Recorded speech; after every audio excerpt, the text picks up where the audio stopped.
Can I ditch the tripod and go handheld using Adobe Lightroom's AI Denoise? The question I need to answer is when to apply it and how well does it work with high ISO values. Throughout my career, I've kept the ISO low and used a tripod.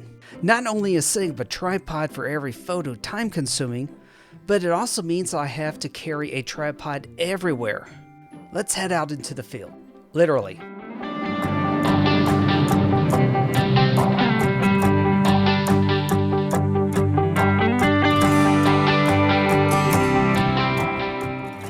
I'm in northern Indiana. It's early March on a cloudy, dull day. This is not exactly what I would call epic lighting for photography. Spring has not yet started its magic and the scene essentially is brown and gray. At this point, there's not a lot screaming, "Take my picture." I'm also getting a little wet. I'm using the Canon RF 100-500. I like this lens, but the lighting conditions are exposing an issue with this lens. The f-stop. When zoomed in at 500 millimeters, the f-stop will be at 7.1. That means that it will be struggling to get light through the lens under these conditions. Special announcement. On July 12, 2025, I'm partnering with Lacy, host of the YouTube channel Filming the Wild, to have our first fan meetup in the field. From 9 to 11 a.m. on Saturday, July 12th, we're going to be at the Mingus Mountain Vista.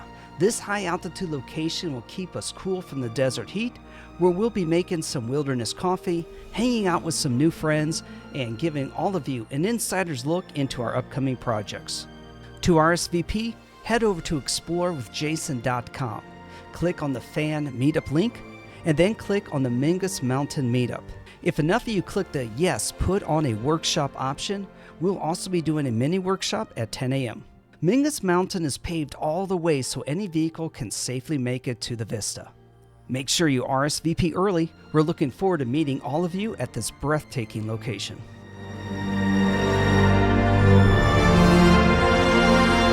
My only choices are to use a tripod. I could go with a slower shutter speed, but if I slow down too much below 1/60th of a second, then I risk camera shake. I can also go with a higher ISO, but that means introducing noise. AI Denoise can help, but that also takes time. So that brings up the question, when should I use AI Denoise? I first filter out any photos that are blurry, and then I remove any photos where I really don't like the composition. I actually do my AI Denoise in the middle of my workflow. Any changes that you make to the image are not taken into consideration during the AI Denoise, only the original image. And then after the denoise is finished, then whatever changes you made are reapplied. Now the problem is they may not look as good because the underlying image is different. Let's take a look at a photo of a sparrow. This was taken at f8, 1/250th of a second, ISO 1600 at 500 millimeters. You can see a lot of grain in the background. Here is the AI Denoise photo. Not only is the background more clean, but there is less grain in the feathers. Let's go up to a higher ISO and see what happens.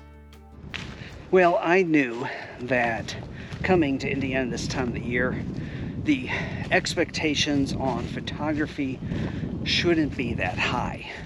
And as you can see, I'm completely surrounded by brown. So the only hope I have is if I can find that spot of color. So here is my spot of color. Sorry for the shaky video, but I'm doing this handheld. The lighting is terrible, but this is the only spot of color that I have to work with. Here I photographed the Cardinal. Zooming in, we can see the problems. This was taken at f7.1, 1/2000th of a second, ISO 12,800 at 500 millimeters. There's a significant amount of noise in all aspects of this photo. Now let's see how AI Denoise did. Look at that difference. Nearly all the noise has been cleared up. So how do I use AI Denoise? First, I filter out all the photos that I do not want to develop. Then I apply my denoise, and then after that, I apply my adjustments to the denoised image.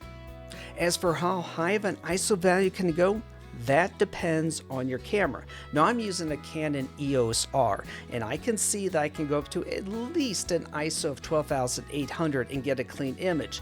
But the problem is that it's also starting to get a little bit soft. So let me know your thoughts in the comments.